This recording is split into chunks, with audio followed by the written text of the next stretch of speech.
So, next section is going to be 3.2. What happens to all of those angles when the two lines that are crossed by the transversal are parallel? So what happens if line Q and line T are parallel? So first, let's just talk about some symbols that you're going to need to know. First, you need to know that that means parallel.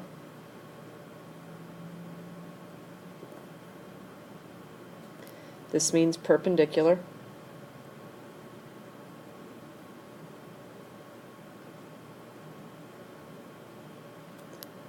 I think you know that that means congruent.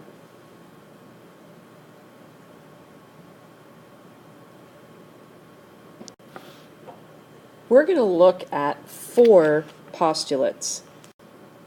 They're all going to begin the same way, so I'm going to type it in. They all are going to start if 2 parallel lines are cut by a transversal. And what happens? So if 2 parallel lines, like these two here, Q and T, are cut by a transversal, what happens to the angle relationships that we saw yesterday? Then, let's start with the corresponding angles. The corresponding angles, which would be 1 and 5, or 11 and 15, or 7 and 3, along the transversal, my angles have to be along the transversal, not along the line. So I can't say 2 and 10 are corresponding because they're not along the transversal. Then the corresponding angles will be congruent. So if the corresponding angles are congruent, if my lines are parallel, so if this line and this line are parallel and they're cut by a transversal, this is a transversal and this is a transversal, then my corresponding angles are going to be congruent. So this guy and this guy are going to be congruent. This guy and this guy are going to be congruent. What about my alternate interior angles? So what about the alternate interior angles, which remember they're inside the lines, but they're on alternate sides of the line. So 4 and 6, 11 and 13, what happens to them? They will also be congruent.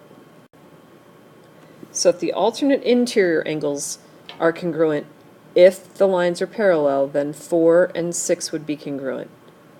11 and 13 would be congruent. If the lines are parallel and they are cut by a transversal, then the alternate interior angles will be congruent. All right. What about the same side interior angles? What about the same side interior angles? So if we write this again, if 2 parallel lines are cut by a transversal, then the same side interior angles will be supplementary. 12 and 13, 11 and 14, 4 and 5, 3 and 6. That would also go for the same side exterior angles. What about the alternate exterior angles? Well, the alternate exterior angles would follow the same rule as the alternate interior angles. So the alternate exterior angles will also be congruent. Will something like this ever change the rules for vertical angles or linear pairs? No. Vertical angles will always be congruent.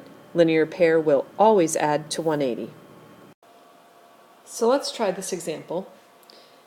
We have our 2 lines, our transversal, and we're told that the measure of angle 2 is 5x minus 3 and the measure of angle 6 is 2x plus 12. Find the measure of angle 5. So the thing about geometry is you have to know your flashcards so that you can figure out how we even start to set up the problem.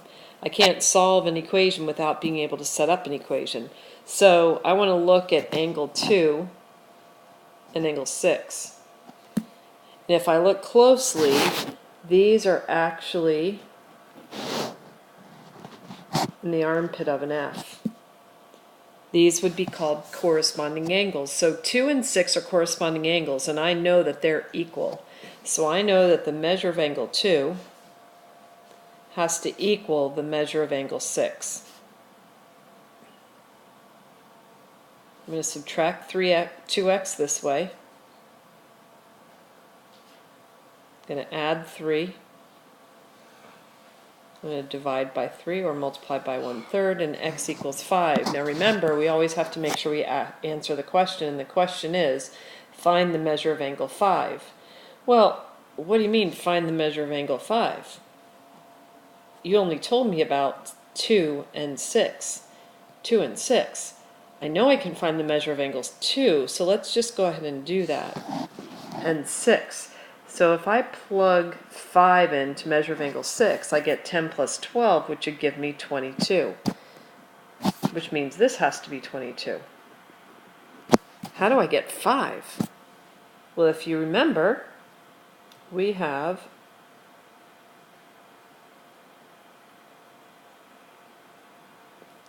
a linear pair here. 5 and 6 are a linear pair, and I know they equal 180. So to find the measure of angle 5, I take 180 and I subtract off 22.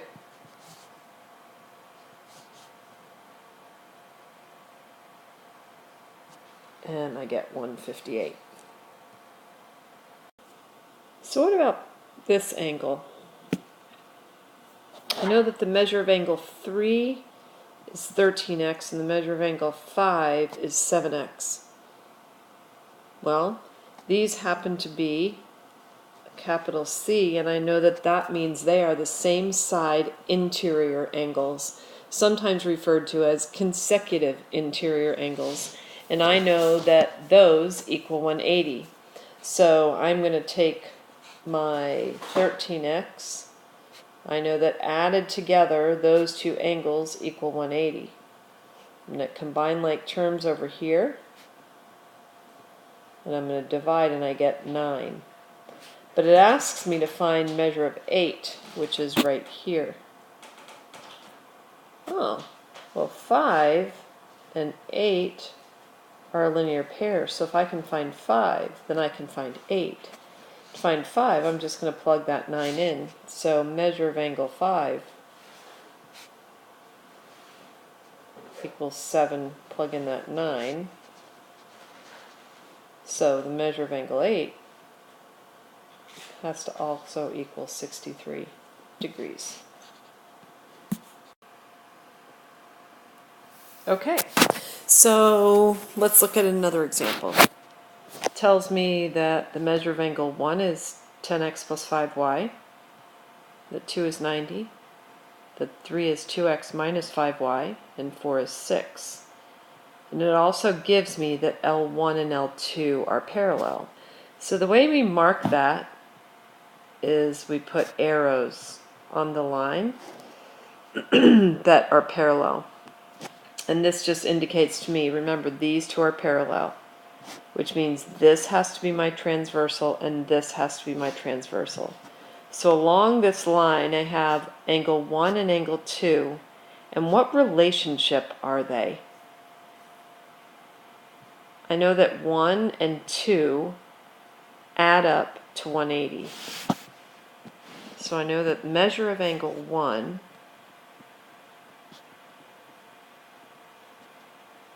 plus the measure of angle 2 add up to be 180. And if I were to simplify that, I'd subtract that 90 over. And now I know that the measure of angle 3 plus the measure of angle 4 is also equal to 180.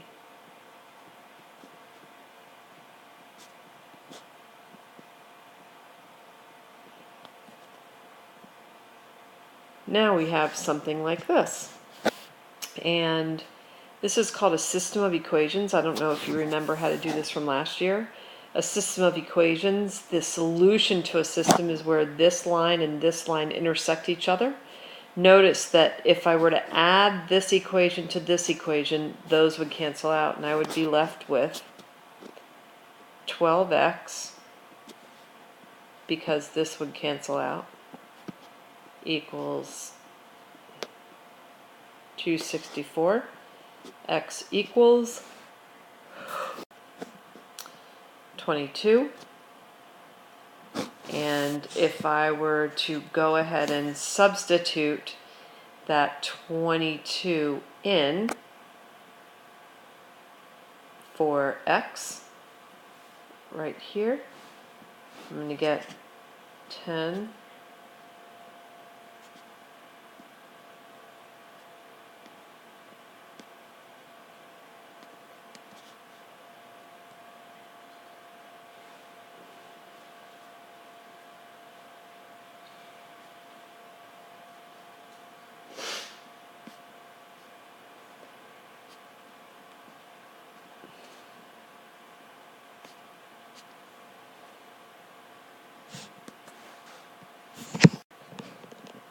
that would be negative 130. So y would equal negative 26. So if I plug the x and the y in to my equations, I should get 90, 210 minus 5 times 26. Does that equal 90? So if I were to finish solving that out, I would get that x equals 22, and when I substituted it in, I would get y equals 26. And if I substitute those into these angles, this negative is going to make these negative angles.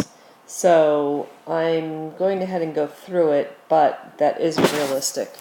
So I know measure of angle 2 is 90. Measure of angle 1 is 10 times 22 plus 5 times negative. And that would be 90. Which is good because 90 plus 90 gives me 180. If I substitute into, take my x and substitute it in here and my y into here, 2 times 22 minus 5 times negative 26.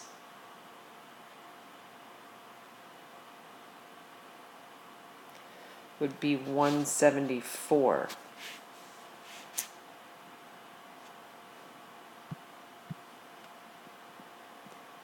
And I know that 174 plus 6 gives me my 180.